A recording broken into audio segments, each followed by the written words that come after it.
ሰላም ጤና ይስጥልኝ እንደምን ቆያችሁ ከቻናሏን ቴሌቪዥን የሚተላለፍላችሁ የዜና ሰዓታችን ላይ ትገኛላችሁ ከሀገር ውስጥና ከውጭ እንዲሁም ቢዝነስ ዘገባዎችን ጨምሮ ወደ እናንተ እናደርሳለን ዜናዎችን እየመራው አብሬያችሁ ቆይታ ማድረግ ይፍራታ ጥላሁን ነኝ መልካም ቆይታ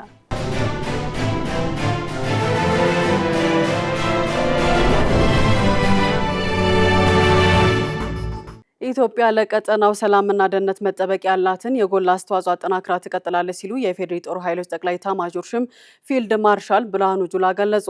በምስራቅ አፍሪካ ተጠንቀቅ ኃይል የቀድሞ ዳይሬክተር ኬንያዊ ብርጋዴር ጀነራል ፖል ካሁሪያን ጄማና በምትካቸው የተሾሙት ሩዋንዳዊ ብርጋዴር ጀነራል ሮላንድ ሮጋቪን በፊልድ ማርሻል ብርሃኑ ጁላና ከመከላከያ ሚኒስትር ኢንጂነር አይሻ መሐመድ ጋር ታይተዋል። ለዝርዝሩ አማሩ ገብሩ በውይይቱ ወቅትም የቀድሞው የተጠንቀቅ ኃይል ዳይሬክተር ኬንያዊ ብርጋዴር ጀነራል ፖል ካሁሪያን ጄማ በስራ ዘመናቸው ወቅት የነበረውን የምስራቅ አፍሪካ ተጠንቀቅ ኃይል የስራ እንቅስቃሴ የሚያሳይ አጭር ሪፖርት አቀርበዋል። የምስራቅ አፍሪካ ሀገራት በምን አይነት የሰላምና ደህንነት ሁኔታ ውስጥ እንዳሉ የተለያዩ ሀገራትን በመጥቀስ ያብራሩ ሲሆን ኢትዮጵያ ለነዚህ የቀጠናው የሰላምና ደህንነት ተግዳሮቶች መፍታት ላሳየችው ቁርጠኝነት ከፍተኛ ድጋፍ ሰጭነትና ቀደም የመሪነት ሚና አድናቆታቸውን ሰጥተዋል። ፊልድ ማርሻል ብርሃኑ ጁላ በበኩላቸው የምስራቅ አፍሪካ ተጠንቀቅ ኃይል ድርጅት የተመሰረተው የአባል ሀገራትን ጥምረትና ፖለቲካዊ አንድነት ከፍ ለማድረግ መሆኑን ተናግረዋል። በዚህ መሰረት ኢትዮጵያ የምስራቅ አፍሪካ ተጠንቀቅ ኃይልን ጨምሮ ለአፍሪካ ሰላምና ጸጥታ ማስፈን ያበረከተችውና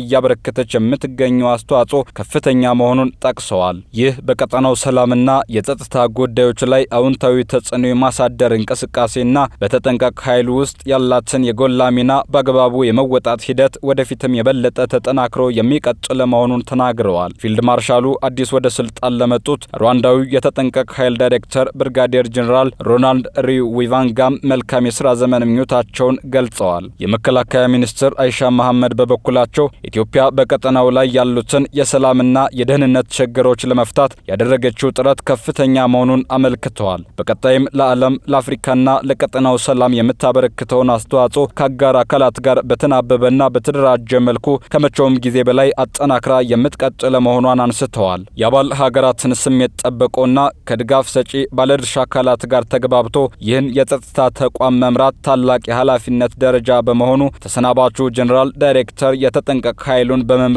ለተጫወቱት ሚና ሚኒስትሯ ምስጋና አቅርበዋል። አዲሱ ዳይሬክተር ብርጋዴር ጀነራል ሮላንድ ሪዊቫንጋም ኢትዮጵያ የቀደመውን ጉልህ ሚናዋን አጠናክራ እንደምትቀጥል ያላቸውን ተስፋ ገልጸዋል። እሳቸውም ከአባልና ከአጋር አካላት ጋር በትብብር በመስራት የራሳቸውን አሻራ ለማስቀመጥ እንደሚሰሩ መናገራቸውን ኢዜአ ከመከላከያ ኦንላይን ሚዲያ ያገኘው መረጃ ያመለክታል።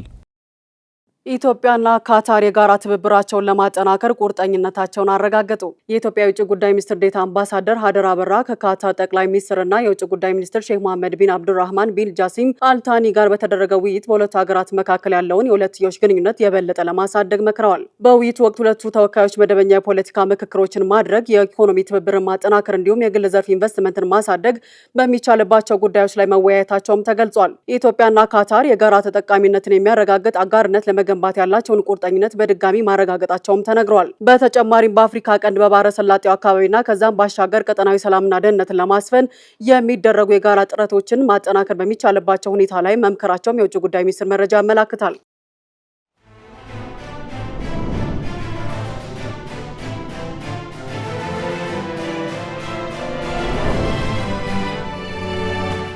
በዲሞክራቲክ ሪፐብሊክ ኮንጎ የተከሰተው የኢቦላ ወረርሽኝን ተከትሎ በተለይ በምስራቃዊ ሀገሪቱ ክፍል ፍርሃት መከሰቱን ነዋሪዎች ተናገሩ። የሟች ቁጥር ከቀን ወደ ቀን እየጨመረ የመጣ ሲሆን የጸጥታ ችግር ባለባቸው ሀገሪቱ ክፍሎች የበሽታ መስፋፋትን ለመግታትና ተገቢውን ድጋፍ ለማድረግ አዳጋች አድርጎታል ተብሏል። አናውል ተስፋ ተጨማሪ አለው።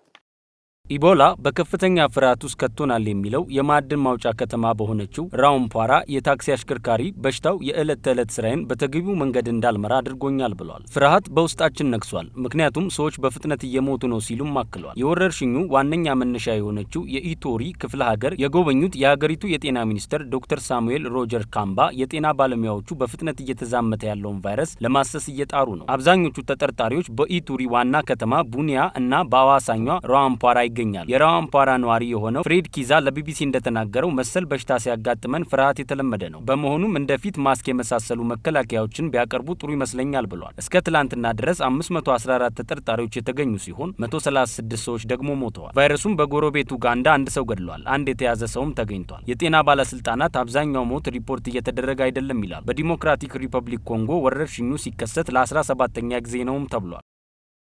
ቻይና የዓለምን የጂኦፖለቲካ ሚዛን የሚቀይሩ ተከታታይ ዲፕሎማሲያዊ ጉብኝቶችን እያስተናገደች ባለችበት ወቅት የሩሲያው ፕሬዝዳንት ቭላዲሚር ፑቲን ከቤጂንግ ጋር ያላቸውን ስትራቴጂካዊ ወዳጅነት ይበልጥ ለማጠናከር ቤጂንግ ገብተዋል። ለዝርዝሩ ጸጋነሽ ተሰማ።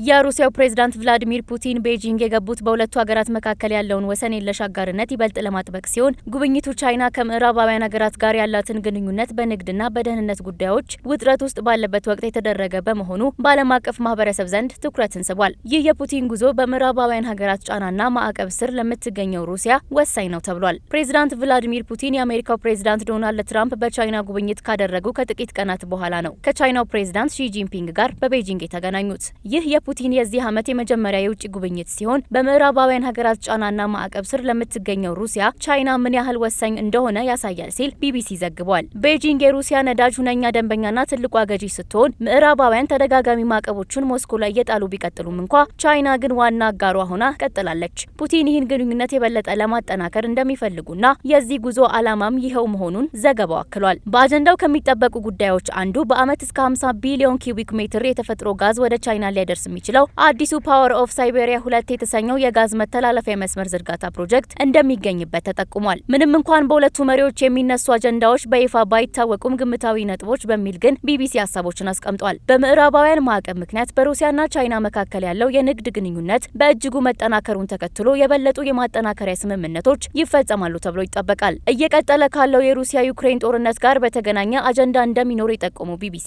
በዚህ ጦርነት ሩሲያ የቻይና ምርት የሆኑ ድሮኖችን እንደምትጠቀም ሪፖርቶች ያሳያሉ። ቻይና ደግሞ በጦርነቱ ጉዳይ ወገንተኝነት የሌለበት አቋም እንደምታራምድ በይፋ ትናገራለች። ግጭቱ በውይይትና በሰላማዊ መንገድ እንዲፈታም በተደጋጋሚ ጥሪ አቅርባለች። ነገር ግን በሩሲያ ላይ የተጣሉትን የምዕራባውያን ማዕቀቦች ህገወጥና ያልተገቡ ናቸው በማለት ትቃወማለች። የሩሲያው ፕሬዝዳንት ቭላዲሚር ፑቲን ጉብኝት ቻይና የምዕራባውያንን ማስፈራሪያ ወደ ጎን በመተው የራሷን ብሔራዊ ጥቅም ለማስከበር የቆረጠች መሆኗን ያሳየ ሲሆን በተጨማሪም ይህ በቤጂንግ የተካሄደው ከፍተኛ ዲፕሎማሲያዊ ውይይት ከሁለቱ ሀገራት ባለፈ ለዓለም አቀፍ ደህንነት አዲስ ምዕራፍ የሚከፍት ነው ተብሎለታል። የቻይናና የሩሲያ ጥምረት የአሜሪካን ሀያልነት የሚገዳደርና አዲስ ባለብዙ ዋልታ የዓለም ስርዓት ለመፍጠር የሚደረገውን ጉዞ የሚያፋጥን መሆኑን የፖለቲካ ተንታኞች እየገለጹ ይገኛሉ። አሜሪካ በድጋሚ ጥቃት ከከፈተች ብዙ አዳዲስ ነገር ይጠብቃታል ስትል ኢራን አስጠነቀቀች። የኢራን የውጭ ጉዳይ ሚኒስትር አባስ አራግቺ አሜሪካ በድጋሚ ጥቃት መሰንዘር ከጀመረች ብዙ አዳዲስ ነገር ይጠብቃታል ሲሉ ለፕሬዝዳንት ዶናልድ ትራምፕ ዛቻ ምላሽ ሰጡ።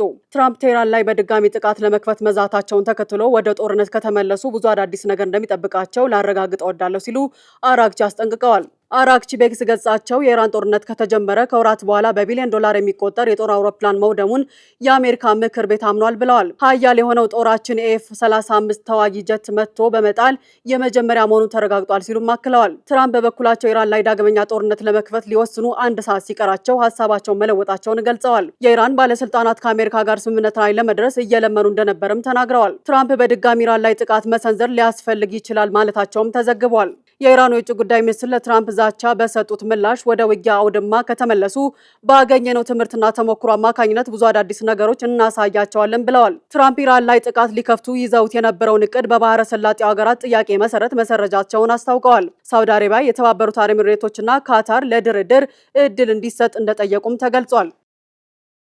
የነዳጅ ዋጋ እያሻቀበ መምጣቱን ተከትሎ የብሪታንያ መንግስት ሶስተኛ ሀገራት ውስጥ ተጣርቶ ወደ ናፍጣና የአውሮፕላን ነዳጅ የተቀየረ የሩሲያ ድፍድፍ ነዳጅ ላይ የጣለው ማዕቀብ አላላ። የብሪታንያ ውሳኔ ከዛሬ ጀምሮ ተፈጻሚ እንደሚሆንም ተገልጿል። አማሩ ገብሩ ተጨማሪ አለው።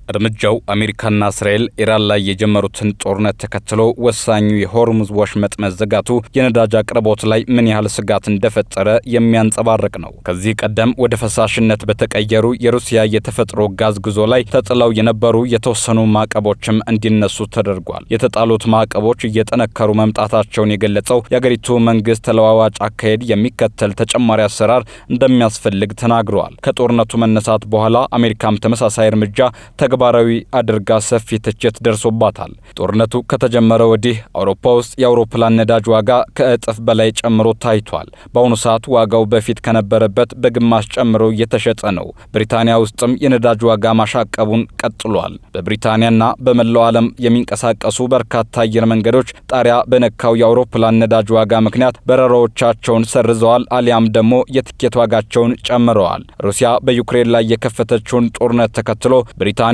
ለዓመታት ሞስኮ ላይ ኢኮኖሚያዊ ጫና ለመፍጠር የሚደረገውን ዓለም አቀፍ ጥረት ስትመራ ቆይታለች። በትናንትናው ዕለት እንኳ ሩሲያ ላይ ከባድ ዋጋ ለመጣል የማይናወጥ ቁርጠኝነት እንዳለ የተገለጸበት የቡድን ሰባት መግለጫ ላይ ፊርማዋን አኑራለች። ብሪታንያ ካለፈው ጥቅምት ጀምሮ በሶስተኛ ሀገራት ውስጥ የሚጣራ የሩሲያ ድፍድፍ ነዳጅ በናፍጣና የአውሮፕላን ነዳጅ መልክ ወደ ግዛቷ እንዳይገባ አግዳ ነበር። አሁን ይህ ማዕቀብ እንዲላላ መደረጉ ከዚህ ቀደም ለብሪታንያና ለአውሮፓ ቁልፍ አቅራቢ ከነበረችው ህንድ የሚመጣ የአውሮፕላን ነዳጅ ወደ ዩናይትድ ብሪታንያ እንዲገባ ያስችላል።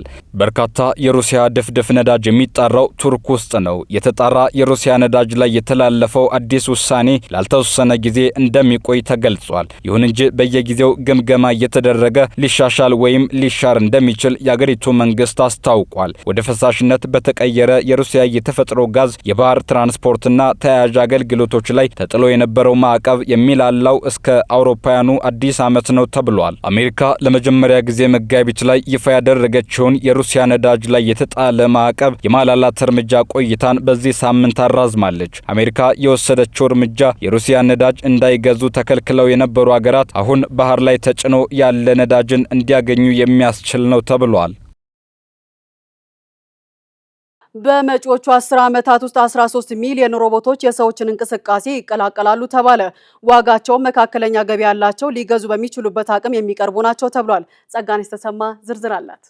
በቅርቡ ይፋ የሆነው የሞርጋን ስታንሊ ጥናት እንደሚያመለክተው በሚቀጥሉት 10 ዓመታት ውስጥ በሚሊዮኖች የሚቆጠሩ ሰው መሰል ሮቦቶች በፋብሪካዎች፣ በጤና ተቋማትና በቤቶቻችን ውስጥ አብረውን መስራት ይጀምራሉ። እስከ 2035 ዓ.ም ድረስ የሮቦቶቹ ቁጥር 13 ሚሊዮን ሊደርስ የሚችል ሲሆን የአንዱ ዓመታዊ የኪራይ ወይም የባለቤትነት ዋጋ $10,000 አካባቢ ስለሚሆን ልክ እንደ መኪና መካከለኛ ገቢ ባላቸው ወገኖች ዘንድ በቀላሉ ሊገዛ የሚችልበት ደረጃ ላይ ይደርሳል። ይህ ተመጣጣኝ ዋጋ የገበያ ፍላጎቱን በከፍተኛ ሁኔታ በማናር እስከ 2050 ዓ.ም ድረስ በዓለማችን ላይ የሚንቀሳቀሱትን ሮቦቶች ቁጥር ወደ 1 ቢሊዮን ሊያሳድገው እንደሚችል ተተንብዮአል። በአሁኑ ወቅትም እንደ ዲጂትና ፊገርቱ ያሉ የሮቦት ሞዴሎች በአሜሪካ የቢኤምደብሊው እና የፎክስኮን ፋብሪካዎች ውስጥ እቃዎችን በማንሳት ደረጃ በመውጣትና የሰው ልጅ መገልገያ መሳሪያዎችን በመጠቀም ተግባር ላይ ውለዋል። ነገር ግን ሞዴሎቹ የሰውን ልጅ የስራ ዕድል ሙሉ በሙሉ በመንጠቅ በርካታ ሰራተኞችን ከጨዋታ ውጪ እንዳያደርጉ ስጋት ፈጥሯል። እስከ 2050 ዓ.ም ድረስ ሮቦቶቹ በየአካባቢው በስፋት የሚታዩ ሲሆን ይህም ማለት በምድር ላይ ለእያንዳንዱ 8 ሰው አንድ ሮቦት ይኖራል እንደማለት ነው። ጥናቱ እንደሚጠቁመው በተለይ በአሜሪካ 10 በመቶ ያህሉ አባወራዎች በቤታቸው ውስጥ የቤት ውስጥ ስራዎችን የሚያግዝ ህጻናትንና አረጋውያንን የሚንከባከብ እንዲሁም ጥበቃ የሚያደርግ ሮቦቶች ይኖራቸዋል። በተለይም ዓመታዊ ገቢያቸው $200,000 እና ከዚያ በላይ የሆኑ የአሜሪካ ዜጎች ከሮቦቶች ጋር የመኖር እድላቸው 33 በመቶ ይደርሳል ተብሎ ይጠበቃል። ወፍራም ድምጽ ያላቸው ወንዶች በሴቶች ዘንድ ይበልጥ ተመራጭ መሆናቸውን አዳዲስ ጥናቶች አረጋገጡ። የሳይንስ ሊቃውንት እንዳስረዱት የድምጽ መወፈር ከከፍተኛ ቴስቶስትሮን የሆርሞን መጠንና ከጠንካራ አካላዊ ብቃት ጋር በቀጥታ የተያያዘ ነው። ሴቶች ሳያውቁት በደመነፍስ ወፍራም ድምጽን ከጥበቃና ከአስተማማኝ ጋር ያገናኙታል። ዝርዝሩ እንደሚከተለው ይቀርባል።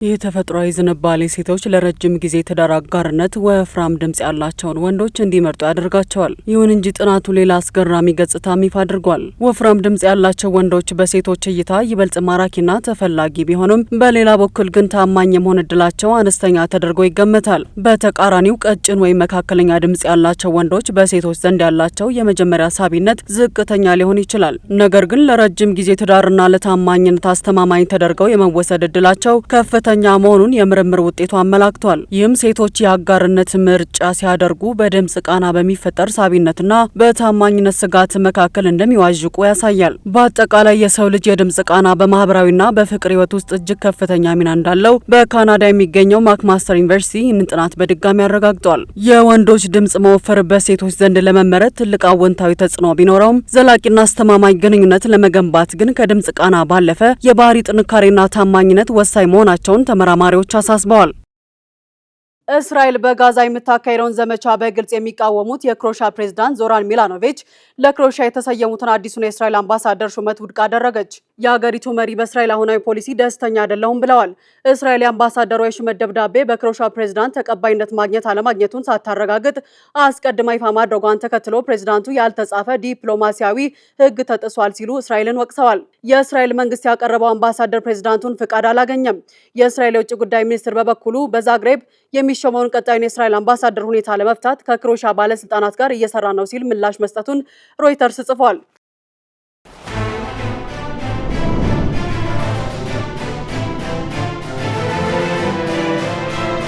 ሳምንቱን በታሪክ የምንቃኝበት ሰዓታችን ላይ ትገኛላችሁ። በዛሬው ሳምንቱን በታሪክ ውስጥ አብዛኞቻችን በቤትና በቁም ሳጥን ውስጥ የማይጠፋው ጂንስ ሱሪ በአሜሪካ የንግድ ምልክት ቢሮ እውቅና ያገኘበትና ከጊዜ በኋላም ዓለም አቀፍ የፋሽን ክስተት ሆኖ የቀረበበትን ቀን እንቃኛለን። ጊዜው ግንቦት 12 1868 ዓ.ም ሲሆን የአሜሪካው ዜግነት ያላቸው ጃኮብ ዴቪስ እና ሌቪ ስትራውስ የተባሉ ግለሰቦች ለማዕድን ቆፋሪዎችና ለቀን ሰራተኞች ተብሎ የማይቀደድ ጠንካራ ልብስ ለማዘጋጀት በነበራቸው ተነሳሽነት ጂንስን መፍጠር ችለዋል። ያዘጋጀችው ሄሮዳት ንጉሴ ናት።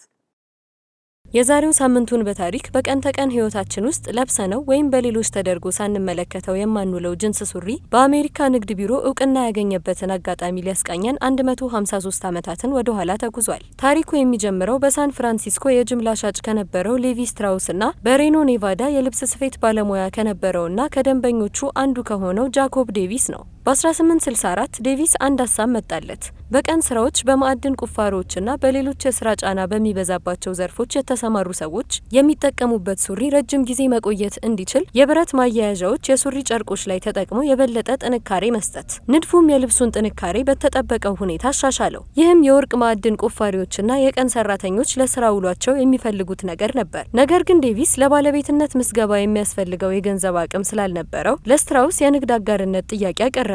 ስትራውስም ተስማማ። ከአንድ ዓመት በኋላ የጋራ የፈጠራ ባለቤትነት መብታቸውንም ከአሜሪካ የንግድ ቢሮ ግንቦት 12 ቀን 1865 ዓ.ም ልክ በዛሬው ቀን ሊቀበሉ ችለዋል። በዚህም መሰረት ይህ ዕለት ዓለምን በፋሽን አንድ ያደረገውና ዘመን ተሻጋሪው ጂንስ የተወለደበት ቀን ተብሎ ተመዝግቧል። ምንም እንኳን አሁን ላይ የተለያዩ አዳዲስ ቁሳቁሶች ቢኖሩም እነዚህ ቀደምት ጂንሶችም አሁንም በገበያው ላይ ካሉ ሁለገብ ጠንካራና ተፈላጊ ጨርቆች መካከል አንዱ ሆነው ቀጥለዋል።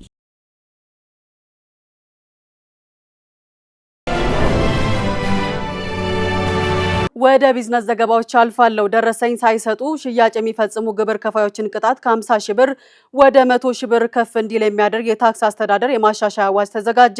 የገንዘብ ሚኒስቴር ለ10 ዓመታት ሲሰራበት የቆየውን የታክስ አስተዳደር አዋጅ ማሻሻያ ዙሪያ ከባለድርሻ አካላትና ባለሙያዎች ጋር የግብዓት መሰባሰብ ውይይት አድርጓል። ለእነዚህና ሌሎች የቢዝነስ ዘገባዎች ማለት ደመላሽ የገንዘብ ሚኒስቴር ለ10 ዓመታት ሲሰራበት የቆየውን የታክስ አስተዳደር አዋጅ ማሻሻያ ዙር ከባለድርሻ አካላትና ከባለሙያዎች ጋር የግብዓት መሰባሰብ ውይይት አድርጓል። በዚህ የማሻሻያ ረቂቅ ውስጥ ተሻሽለው ከቀረቡት ነጥቦች መካከል ደረሰኝ ሳይሰጡ ሽያጭ የሚፈጽሙ ግብር ከፋዮች ላይ ከዚህ ቀደም ቅጣት ተብሎ ተቀምጦ የነበረውን የገንዘብ ቅጣት ከፍ ያደረገ ሕግ ተቀምጦበታል። በዚህም 50 ሺህ ብር ቅጣትን ያስቀምጥ የነበረውን በማሻሻል የ100 ሺህ ብር ቅጣት የሚጥል አዲስ ሕግ በረቂቅ ማሻሻያ አዋጅ ላይ ተቀምጧል። ይህም በእያንዳንዱ ደረሰኝ የደረሰኙ ዋጋ ከግምት ውስጥ የማይገባ ነው ተብሏል። የገንዘብ ሚኒስቴር ከፍተኛ የህግ አማካሪው አቶ ዋሲዮን አባተ እንደገለጹት የተቀመጠው የገንዘብ መጠን በግብር ከፋዩ ዘንድ እንደ አንድ ወጪ ታሳቢ እየተደረገ መጥቷል። ይህም ደግሞ ህገወጥነቱን እየጨመረ እንዲመጣ እያደረገ መጥቷል ብለዋል። በዚህ ሽያጭ ደረሰኝ ሳይሰጡ ሽያጭ በሚፈጽሙ ግብር ከፋዮች በዚህ ድርጊት ከ2 ጊዜ በላይ ከተገኙ ወደ እስር የሚወስድ አስተዳደራዊ ቅጣት እንደሚኖር አያይዘው ገልጸዋል።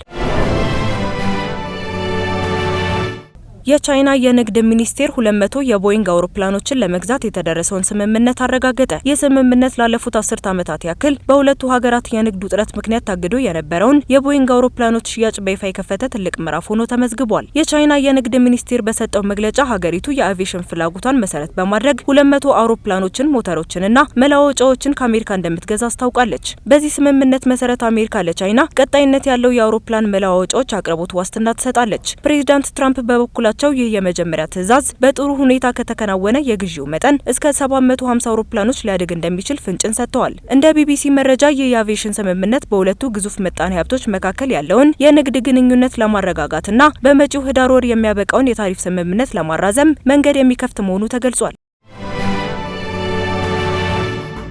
የጀርመን የአምራቾች የዋጋ ግሽበት እንደ አውሮፓውያን አቆጣጠር ከ2023 አጋማሽ ወዲህ ከፍተኛ ደረጃ ላይ መድረሱን የሀገሪቱ የስታቲስቲክስ ቢሮ አስታወቀ። ይህ በኢንዱስትሪ ምርቶች ላይ የታየው የዋጋ ንረት በቀጣይ ቀናት በሸማች የዕለት ተዕለት ኑሮ ላይ ተጨማሪ ጫና ሊፈጠር እንደሚችል ተገምቷል። የአውሮፓ ግዙፍ ምጣኔ ሀብት ባለቤት የሆነችው ጀርመን እንደ አውሮፓውያን አቆጣጠር ከ2023 አጋማሽ ወዲህ ከፍተኛውን የአምራቾች የዋጋ ግሽበት እያስተናገደች መሆኑ ተገልጿል። የሀገሪቱ የስታቲስቲክስ ቢሮ ባወጣው አዲስ መረጃ መሰረት በፋብሪካዎች የምርት መሸጫና በጥሬ ዕቃዎች ላይ ከፍተኛ የዋጋ ጭማሪ ታይቷል። ለዚህ የዋጋ መናር በዋነኝነት የኃይል አቅርቦት ወጪ መጨመርና የሎጂስቲክስ መስተጓጎል በምክንያትነት ተጠቅሰዋል። የኢኮኖሚ ባለሙያዎች እንደሚሉት ከሆነ ይህ የአምራቾች ዋጋ መጨመር በቀጥታ ወደ መደበኛው የሸማቾች ገበያ መሻገሩ አይቀሬ በመሆኑ የጀርመንን የኑሮ ውድነት ይበልጥ ሊያባብሰው ይችላል። እንደ አናዶሉ መረጃ የሀገሪቱ ማዕከላዊ ባንክ ግሽበቱን ለመግታት የገንዘብ ፖሊሲ ማሻሻያዎችን እያጤነ ይገኛል።